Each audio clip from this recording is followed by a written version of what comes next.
Supernatural Season 15, Episode 15, Gimme Shelter. This is definitely a great episode. I know I'm like 2 weeks behind on this one, but I was busy. But I love this episode. I caught up on this episode as well as episode 16 last night. I did my reaction for both, so you can check out my reaction for this episode right after this if you want to. I'll just make them one of the end title cards, and I will have the episode 16 reaction as well as the review for that one. Both of those will be uploaded tomorrow. Actually, I'll be doing the review tonight, but I'll be doing the reaction. I'll edit and upload that tomorrow. I love this episode. I thought it was fantastic. Like, at first I was like, okay, it's going to be a fun episode. They're splitting the characters down the middle. We're going to have Jack and Cass. Actually, for one, they were going out on a mission. That in itself I thought was entertaining because I was like, all right, well, seemingly this case is going to be supernatural based on, like, the whole teddy bear thing, which I'm still confused about that. I don't know. And I'll get to that because of, like, the ending scene when the girl got arrested and the Crossroads demon was there. So I'll talk about that at the end. But at the beginning, I was like, okay, it's supernatural, even if it turns out not to be, even though the teddy bear spoke, I assume for sure it was a supernatural-based thing. They're off doing the case, and then Sam and Dean are going to go off and find Amara. So both halves of this episode, I was like, it's going to be amazing content. And it really was. We had two amazing speeches. Cass got to have a really cool one where he talks to the, I was going to say, like, prayer circle. I guess that's technically kind of what it was. So he comes in and he gives this speech, and he kind of, saves Jack when he was trying to figure out, what he was going to end up saying there.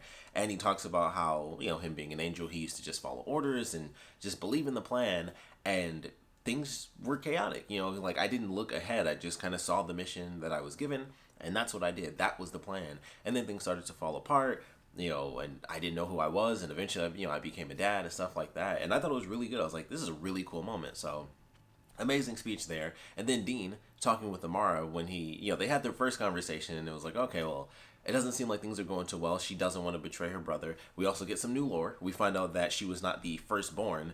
She was, they came into existence at the exact same time. And when Chuck decided to betray his sister for whatever reason, that's what actually created humanity. It was like, boom, that's what led to the Big Bang. And it was like, oh, okay, things can happen. Let's see what happens. And, it snowballed from there, I guess. So, random bit of lore, just boom, here you go, new information, real information apparently. So I thought that was cool. And then of course, it's like, all right, well, we screwed that up. And then Dean went in and he was like, why did you bring back my mom? And I thought that was a really cool moment. And even what Amara said, I thought was great. Like, it wasn't epic speech levels, like Cass and then, Dean right after she gave him his answer. But I like what she said when, especially her second answer where it was literally supposed to be like, I thought it would kind of help you. Like, I thought having your mom back, aside from living in the now, or having her now, is always better than the image that we create. Aside from what should have been happiness, I thought it would also calm you down and just kind of take you out of this life. It would give you the one thing that you always kind of created as this infinitely perfect thing, like your mother that died, and then you would have her, but also it would kind of be like, oh, I got my mom, cool, let's just relax. And that obviously did not happen, and I like the way that ended. I like the conversation that they had, and of course, because of that emotional moment from Dean, Amara decides that she'll at least think about it, which of course, eventually that has to go wrong, because she was like, okay, we'll figure it out. Obviously, their plan wasn't to go in and be like, hey, we have to kill you and your brother, so can you please, help us kill him and then, let us kill you. So obviously they're lying. Like, and I love the fact that Dean specifically was like, I would never hurt you. And I thought that was really interesting. I was like, that's such a specific lie to have him say when that is literally all they have at this point, at least. So I love that. I was like, okay, it was like that one little thing that was able to bring her over, to their side. And that was a very specific line. I feel like them using that line of dialogue, they could easily bring it back. Like, it's a very specific thing for him to say, like, I would never hurt you. And their actual plan is we have to kill you both at the exact same time. So it's just really interesting. So I'm excited to see how that ends up playing out, of course, going into what are now the final 4 episodes. I thought we had way less episodes. I legitimately thought we only had 2 more episodes left. I don't know why. I was like way off on my numbers, but we still have 4 more episodes even after the next episode. So I love the episode for the speeches.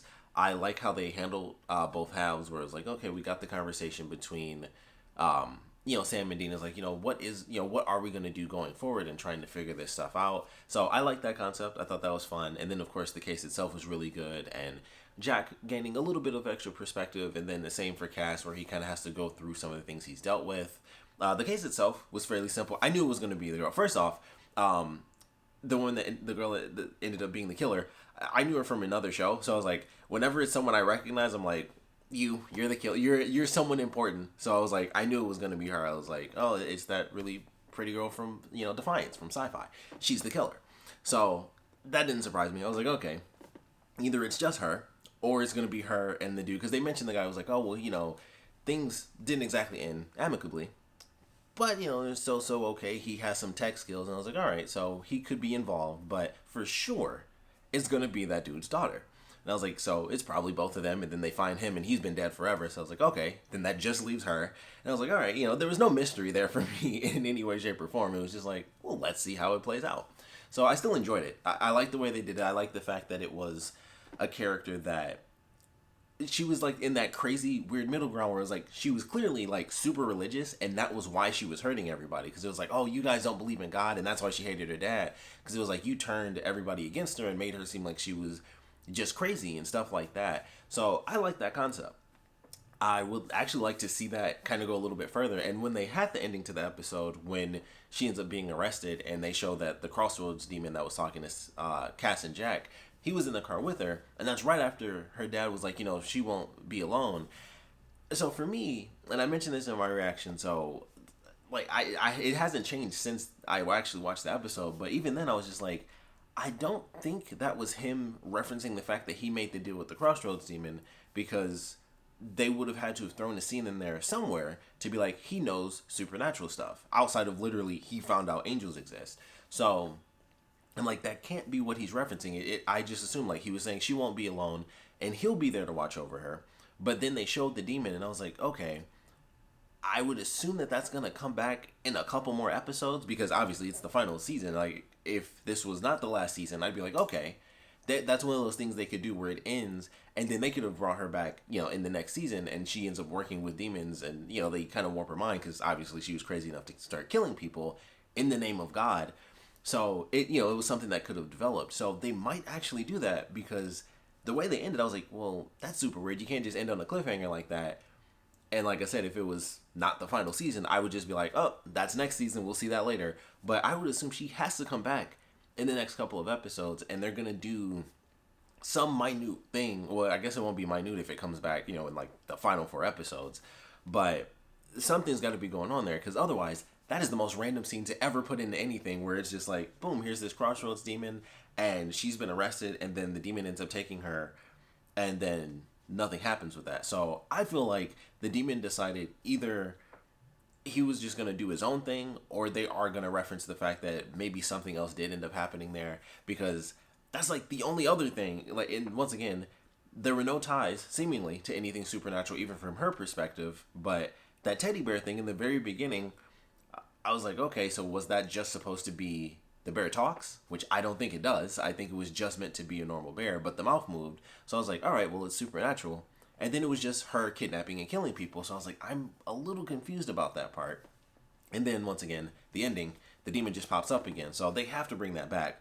Otherwise, that was the craziest cliffhanger ever. And I'm super confused, and I will be forever, because I just didn't get it. I was like, okay, so I don't think the dad was referencing that he made a deal, because he wouldn't know anything like that. He wouldn't have the time to watch, Jack get stabbed, Cass knock his daughter out. They call the cops and everything. They're not going to explain to him, like, this is everything. This is what Crossroads demons are. And he's like, oh, hold on. And then he leaves and comes back. Like, I don't think that happened. So they threw that in there, and something's going to happen with it. It has to. Otherwise, like I said, that's just a weird thing to have in there for no reason whatsoever. So I think she's coming back. I don't know what that's going to mean. I don't know how they're going to make it important. Maybe it'll be like the very last Monster of the Week type episode for the entire series. I don't know. But something has to happen with that. Otherwise, that didn't make any sense. But love the episode. Regardless of whether or not that ends up coming back, which it has to, because like I said, it's literally like within the last 6 episodes, there's no way they put that scene in and it, nothing happened. Unless I missed a giant chunk of this episode and I just wasn't paying attention, that they referenced a bunch of supernatural stuff that she was doing, which I don't think they did. Unless I missed something there. I don't know, like, because it's not like she looked at the demon. Even when she was in the car, like, he looked in the mirror and then his eyes flashed, but she didn't, like, look at him or anything. So there was, like, no connection there. So I don't know what the deal with that was, but I assume that was just like, hey, here's a random sort of rogue Crossroads demon who kind of just decided, I'm bored, so let me kind of do my own thing, because we got, like, this crazy girl killing people, in the name of God. So I assume that that's going to come back within these last couple of episodes, but that's all I got on that. But I'd love to know what you guys thought about that one, because that was just, it just threw me off at the end. I was like, oh, cliffhanger. I just wasn't expecting. I thought it was, case closed, we're out of here, but obviously not. So I'm looking forward to that coming back into play, because I'm curious to see what they'll do with this demon kind of taking off and, like taking this girl and being like, hey, like, you kind of got your interaction with this angel and the Nephilim. Here's kind of the rest of how things can work out if you so choose. So I'd like to see it. I mean, they kind of have to do it because they were the ones that made the cliffhanger, so we shall see. But all in all, I thought it was a great episode. Definitely had, a couple, it had its normal moments as far as, comedy goes. My favorite had to be Jack when he first went to the church or the community, whatever the guy called it. And he, he does his classic hello, but he was like, he either said, I think he said, I'm here for the Kool-Aid. And I thought that was super funny. And it was, if you don't know that reference, it's Jim Jones and the guy who killed a bunch of people because he poisoned the Kool-Aid. And I thought that was a funny thing where he was like, I'm here for the Kool-Aid, as if instantly, like this, something's off with this place, which makes sense because 2 of their members were killed. So that was it was like a really silly joke. And I thought it was super funny. And he didn't even kind of get the reference he was making. So I like the way that they did that. But definitely loved the episode, of course. We'll love to know what you guys thought about it, so please put your comments down in the comment section below. Let me know your favorite parts, your least favorite parts. Without a doubt, I would love to know your predictions on things because, of course, the final piece of this little puzzle for the episode is that Jack is going to die. He's a bomb. Didn't see that one coming.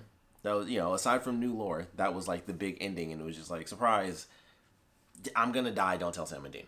And then, of course, Cass is like, well, I have to find another way. And then he tells Dean, at the end of the episode. So I would love to know your predictions on how things are going to play out with that. I think they're going to find another way. Or at the very least, they're going to find a way to save Jack. And still, they'll still succeed. But that's when the Empty will come back and be like, hey, remember that thing when you're going to be super happy? That's when I get you. I think that's what's going to happen. I think that's my theory now, at least. So we'll have to wait and see. But I would love to know your theories. And like I said, I definitely want to know what you guys thought about this episode in general. So please put your comments down in the comment section below. If you're interested, you can check out the reaction that I did for this episode. I don't know why I said a reaction like that, but a reaction. You can also check out the review that I'm going to be doing for the very next episode, which I also loved. I think it was great. It was a great 2 hours for me to catch up on the last 2 episodes. I thought both of them were absolutely phenomenal. But you can check out my review for that as well coming up after this, and my reaction coming up for the next episode will be posted tomorrow. So thanks for checking this out, and definitely let me know what you guys thought about this one.